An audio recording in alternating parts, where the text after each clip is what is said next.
आणि त्याच्याच बरोबर जाता जाता अतिशय महत्त्वाचा विषय तो म्हणजे अजितदादांच्या ऍक्सिडेंट बद्दल वाट बघतोय आम्ही. अजितदादांना न्याय कधी मिळेल? लोक अजून दादांना विसरली नाहीत अध्यक्ष महोदय. काही दिवसांपूर्वी हे एक चित्र तुम्हाला व्हॉट्सअपवर आलं असेल. म्हणजे अजितदादा देवाला म्हणतायत जेव्हा इथं पूर परिस्थिती आली होती, मोठ्या प्रमाणात काही दिवसांपूर्वी पाऊस आला होता पुणे मुंबई सगळीकडे, की या चित्रामध्ये दाखवलंय शपथ घेतो मी फक्त खाली जातो, सगळ्याचं योग्य नियोजन करतो आणि परत तुझ्याकडे येतो. हे चित्र अध्यक्ष महोदय बघितल्यानंतर आपल्याला काय वाटतं की दादा हे काम करणारे नेते होते, दिलेला शब्द पाळणारे नेते होते, सगळ्यांचे मित्र असणारे नेते होते. पण आज काय दादांबद्दल काय झालं? सीआयडी काय करते? सीबीआय कडे प्रकरण देण्यात यावं यासाठी त्यांच्याच मित्र पक्षाने सुरुवातीला पत्र दिलं. सत्तेत असताना लोक म्हणतात सत्तेत का जातो? विकासासाठी जातो. सत्तेत आहेत, सत्तेत असताना त्यांना स्मरणपत्र द्यावं लागलं त्यांच्याच मित्र पक्षाला काय की सीबीआय कडे प्रकरण द्या. दोनदा पत्र देऊन सुद्धा जर सीबीआय कडे तिथं अध्यक्ष महोदय प्रकरण जात नसेल आणि एवढ्या मोठ्या नेत्याला न्याय मिळण्यामध्ये विलंब होत असेल तर मग सामान्य लोकांनी काय म्हणायचं की नेत्याला न्याय मिळत नसेल तर आपल्याला कधी मिळणार? न सरकारवर विश्वास राहणार, न पोलीस प्रशासनावर विश्वास राहणार, न तिथं न्याय व्यवस्थेवर अध्यक्ष महोदय तिथं विश्वास राहणार.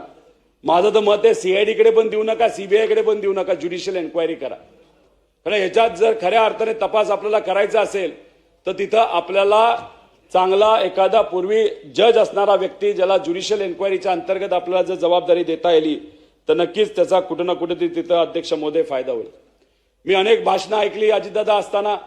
दादा माझे मित्र, दादा फार जिवलग, दादांबरोबर अनेक वर्ष मी काम केलंय. मी विरोधात असताना सुद्धा दादा जेव्हा सत्तेत मंत्री होते तेव्हा मला मदत केली. हे सगळी भाषणं ऐकून झाली अध्यक्ष महोदय. त्याच्याच बरोबर दादा असताना आमदार सुद्धा म्हणायचे दादांसारखा नेता नाही, दादांसाठी काय जीव पण द्यायला आम्ही तयार आहे. मग दादा गेल्यानंतर काय झालं? काय बदललं? फक्त माणूस नाही म्हणून तुम्हाला मदत करणारा माणूस जर आज या जगात नसेल तर त्याला न्याय देण्यासाठी थोडा तरी प्रयत्न कुणी ना कुणी तिथं अध्यक्ष महोदय केला पाहिजे अशी आमची अपेक्षा आहे. आपण लढतोय, आम्ही लढतोय, पण आपल्या मर्यादा आहेत. आपण सत्तेत नाहीत. सीआयडीला जेव्हा मी गेलो भेटण्यासाठी अतिशय चुकीच्या पद्धतीने आम्हाला रिस्पॉन्स दिला, जसं की तेच कोणतरी महान व्यक्ती झाले, ट्रम्प कोणीतरी लागून गेलं.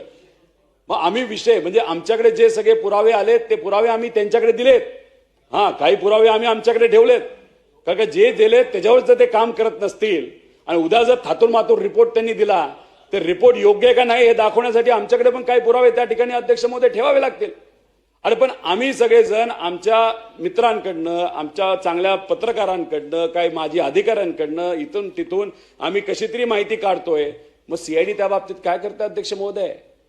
म्हणजे तुम्ही दादांचं प्रकरण सीआयडीला दिलं आणि काही महिन्यांपूर्वी मुंबईमध्ये पुण्यामध्ये अवैध दारू विक्री चालू होती, ते शोधण्याचं प्रकरण पण सीआयडीकडे दिलं. म्हणजे अजितदादांसारखा मोठा नेता जो आज आपल्यात नाही त्यांच्या बाबतीत काय झालं ही शोधण्याची जबाबदारी सीआयडीकडे. आणि अवैध दारू जे काही टोळ्या असतात चटरबटर लोक त्यांना पकडायचं प्रकरण सुद्धा सीआयडीकडे. म्हणजे उद्या पॉकेट मारलं कुणी तर ते कुणी मारलं हे शोधायचं असेल तर सीआयडीकडे द्या. म्हणजे ज्या केसेस तुम्हाला पॅक करून कपाटात टाकायच्यात त्या सगळ्या तुम्ही सीआयडीला देणार आहात. अहो काही दिवसांपूर्वी लॉक घेऊन गेलो त्यानंतर ते पळायला लागले. आता दरवेळेस काय लॉकच घेऊन जायचं का आणि खरंच कुलूप लावून टाकायचं का अध्यक्ष महोदय? न्याय कधी मिळणार दादांना अध्यक्ष महोदय? 25 मार्च 2026 अंतिम आठवडा प्रस्तावावर उत्तर देत असताना मी तो प्रस्ताव मांडला. उत्तर देत असताना मुख्यमंत्री साहेबांनी उत्तर दिलं, चांगलं उत्तर दिलं. मी त्यांचे आभार सुद्धा व्यक्त केले. ते उत्तरामध्ये काही मुद्दे आपण जर बघितले असेल, अजितदादांची माझ्यासोबत जेवढी मैत्री होती तेवढी दुसऱ्या कोणासोबत नसेल असे सीएम साहेबांनी सांगितलं. अध्यक्ष महोदय मनात शंका ठेवू नका, आकाश पाताळ एक करू, पण कोणाचाही बाप असला तरी त्याला खोदून काढू. सहन नाही करणार. आम्ही काय झालं तरी त्या व्यक्तीला शोधून काढला. हे सगळे वक्तव्य ऐकल्यानंतर आणि अजितदादांचे मित्र असल्यामुळे आणि एक फार प्रभावशाली नेते असल्यामुळे ज्यांची ताकद महाराष्ट्रात आहे आणि दिल्लीत पण आहे, आणि कदाचित उद्या यांच्याच सरकारच्या काळामध्ये जर संधी दिली तर फार मोठ्या पदाला ते दिल्लीत जाऊ शकतात. आणि अशा मोठ्या नेत्यांवर आम्ही विश्वास ठेवला. विश्वास ठेवून किती महिने गेले अध्यक्ष महोदय? 2, 2.5, 3 महिने याच्यात निघून गेले.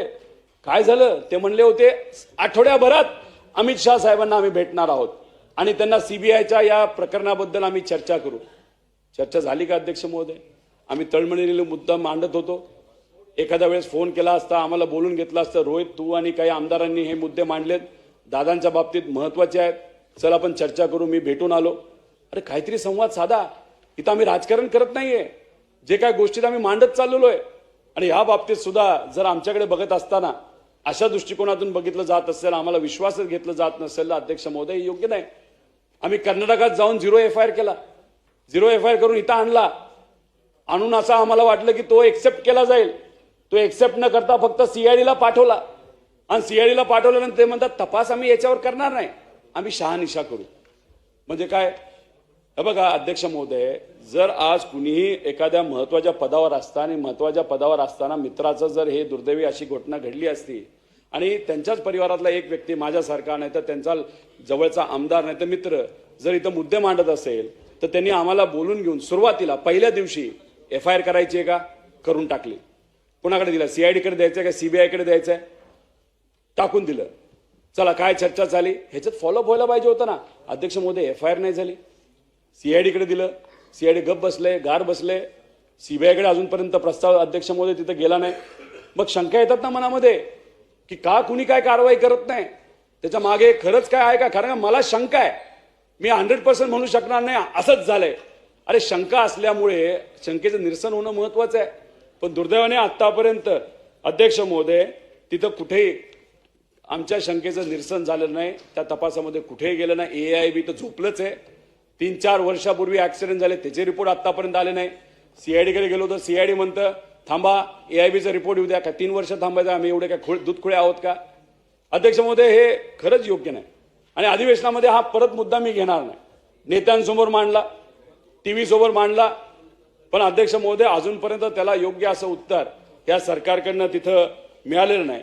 त्यामुळे कुठं ना कुठंतरी नात्यांवरचा विश्वास काही प्रमाणात माझा उडत चाललेला आहे. मैत्रीवर, राजकारणातली मैत्री खरंच असते का असं तिथं दुर्दैवाने मला आता प्रश्न पडत चाललेला आहे. का राजकारणामध्ये फक्त देवाणघेवाण असते? आपल्याला सत्य द्यायचं असेल तर मित्राची जरूरत, एखाद्याला निवडून द्यायचं असेल, एखाद्या आमदाराला सेट करायचं असेल तर आपल्या मित्राची मदत. पण मित्र गेल्यानंतर त्याला त्याची मदत कोण करणार? जवळचा व्यक्ती गेला तर त्याला कोण करणार?